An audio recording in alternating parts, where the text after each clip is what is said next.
Our stance, government stance on Kashmir is absolutely clear.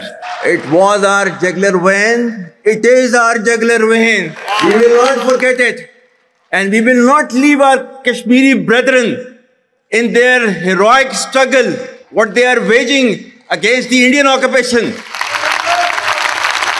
And we have fought 3 wars for Kashmir. ఈరోజు morning లేవడంతోనే ఒక disturbing ఇన్సిడెంట్తో లేచాను. నేను విని చూసి నా గుండె చాలా తరుక్కుపోయింది. జనరల్గా నేను ఇంత హార్ష్గా మాట్లాడను, కానీ ఈరోజు నేను మాట్లాడే మాటలు కొంచెం శృతి తప్పి లేకపోతే నేను ఏదైనా బ్యాలెన్స్డ్గా మాట్లాడకపోతే ఏమనుకోకండి. కానీ ఎందుకు మాట్లాడుతున్నానంటే అసలు జరిగిన ఇన్సిడెంట్ అలాంటిది కాబట్టి నేను మాట్లాడాల్సి వస్తాను. నేనేమి పెద్ద ఆర్మీలో పనిచేసేవాడినో లేకపోతే నేను ఏదో దేశభక్తి ఉన్నానో అది కాదు. కానీ ఆ టెర్రరిస్ట్ అటాక్ జరిగింది అదే పహల్గామ్లో నిన్న 22 ఏప్రిల్ 2025న జరిగింది. అది ఒక చాలా డిస్టర్బింగ్ వేలో జరిగింది అది. సో నేను మాట్లాడదలుచుకున్నాను, నేను మాట్లాడతాను ఎవరేమనుకున్నా సరే. ప్లస్ నేను ఒక్కడనే కాదు, హిందూగా పుట్టిన ప్రతి వాడు మాట్లాడాలి, ముస్లింగా పుట్టిన ప్రతి వాడు మాట్లాడాలి. ఎందుకంటే హిందూస్కి ముస్లిమ్స్కి మధ్య ఇది జరిగింది కాబట్టి.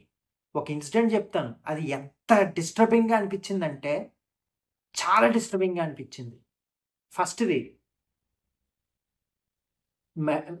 ఐడి కార్డ్లో అంటే మేబీ ఆధార్ అయ్యి ఉండొచ్చు, ఏదో సంథింగ్ ఆర్ ఎనీథింగ్.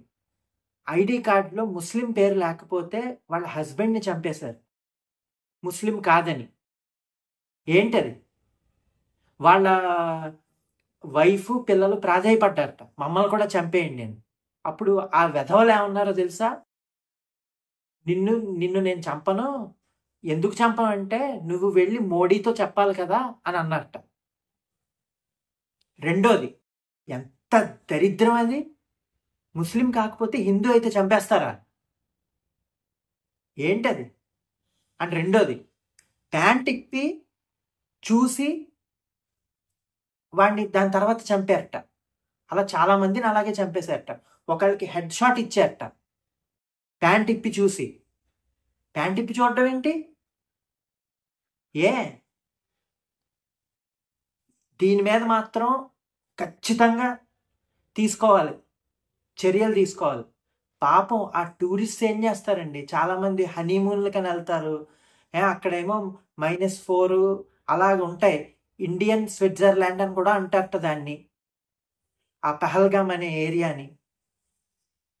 వీళ్ళందరికీ జబ్బు ఎప్పటి నుంచి వచ్చిందంటే ఆర్టికల్ 370 రద్దు చేసిన తర్వాత నుంచి వచ్చింది వీళ్ళకి.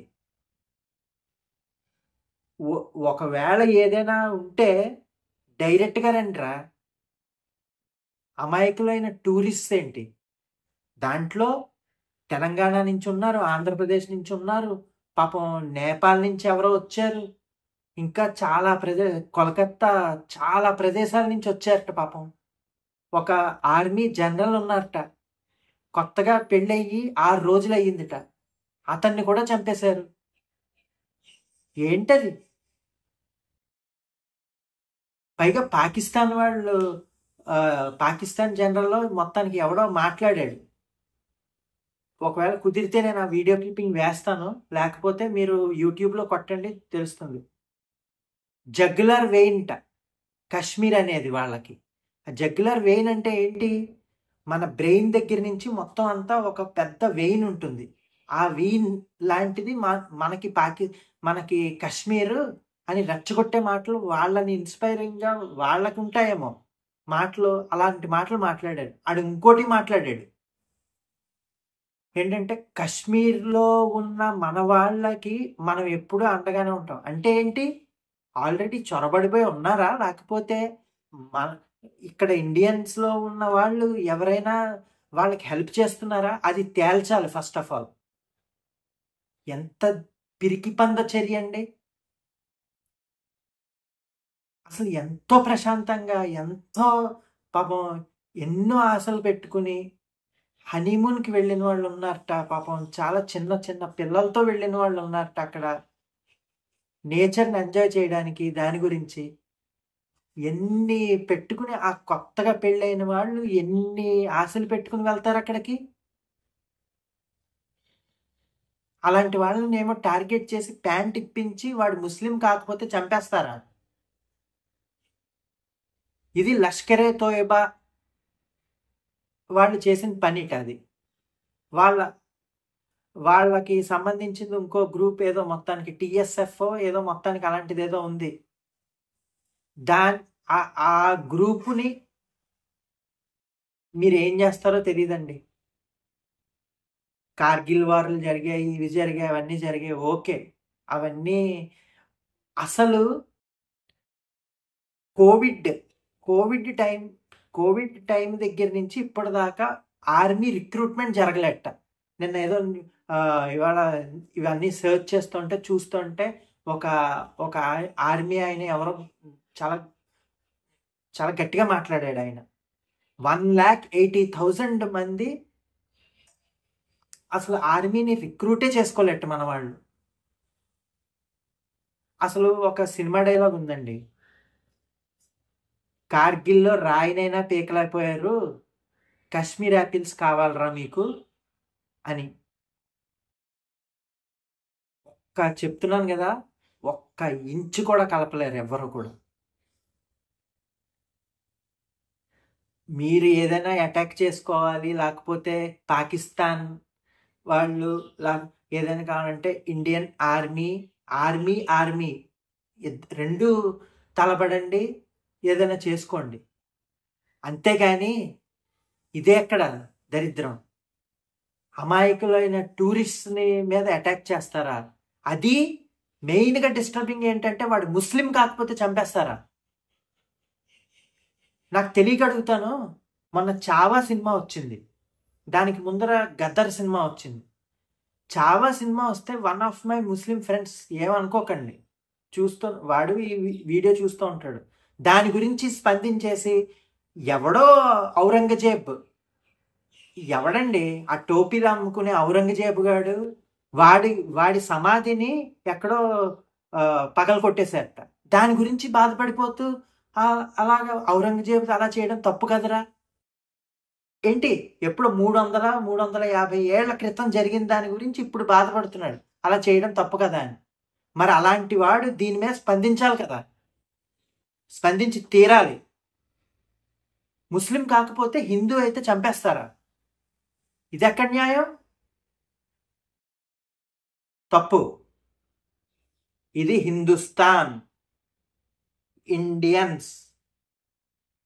ఇండియన్స్గా పుట్టిన ముస్లిం అయినా హిందూ అయినా ఎవరైనా సరే ఇండియన్. వాడి చేతిలో పాస్పోర్ట్లో, వాడి ఆధార్ కార్డులో వాడి ఇండియన్ అని ఉంటే ఈ ముస్లిం ఈ టెర్రరిస్ట్ అటాక్ వాటి మీద ఖచ్చితంగా స్పందించి తీరాలి. ఒళ్ళు మండిపోతుంది ఒక్కొక్కరికి. ఎంత తప్పండి. జగ్లర్ వెయిన్ అంటాడా?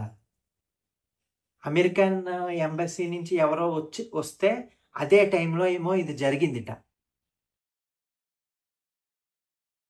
అమిత్ షా, మోడీ గారు వీళ్ళందరూ వాళ్ళ ప్లాన్స్ ఏవేవో ఉంటే అవన్నీ క్యాన్సిల్ చేసుకుని ఇక్కడకు వచ్చేసి దాని మీద యాక్షన్ తీసుకోవడానికి దాని గురించి ఏదో చేస్తున్నారు. ఇది అందరూ ఖండించాల్సిన విషయం. ఇక్కడ ముస్లిం అయినా హిందూ అయినా ఎవరైనా సరే, మళ్ళీ చెప్తున్నాను, ఖచ్చితంగా ఖండించి తీరాలి. ఎవరైనా మాట్లాడకపోతే, ముస్లిమ్స్ ఎవరైనా ఇది దరిద్రగొట్టు చర్య, ఇది మంచి చర్య కాదు అని ఖండించకపోతే నాకు వాళ్ళ మీద ఇంక రెస్పెక్ట్ అనేది పోతుంది. ఎందుకంటే ఖండించండి అయ్యా, అట్లీస్ట్. తప్పు కదా అది. ప్యాంట్ ఇప్ప తీసి చంపేయడం, ముస్లిం అని లేకపోతే కాల్చి చంపేయడం చేసిన వాళ్ళు లష్కర్ ఇ తోయిబా వాళ్ళకి సంబంధించిన వాళ్ళు.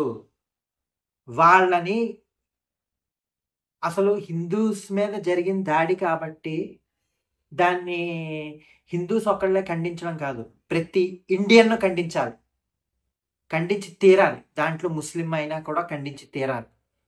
అప్పుడే రియల్ ముస్లిమ్స్ కింద. ఏ ఏ రిలీజియన్ టెర్రరిజం చేయమని ఎంకరేజ్ చేసిందండి? అసలు ఎవరైనా ఎంకరేజ్ చేశారా? రిలీజియన్ హెడ్స్ కానీ ఎవరైనా ఎంకరేజ్ చేశారా?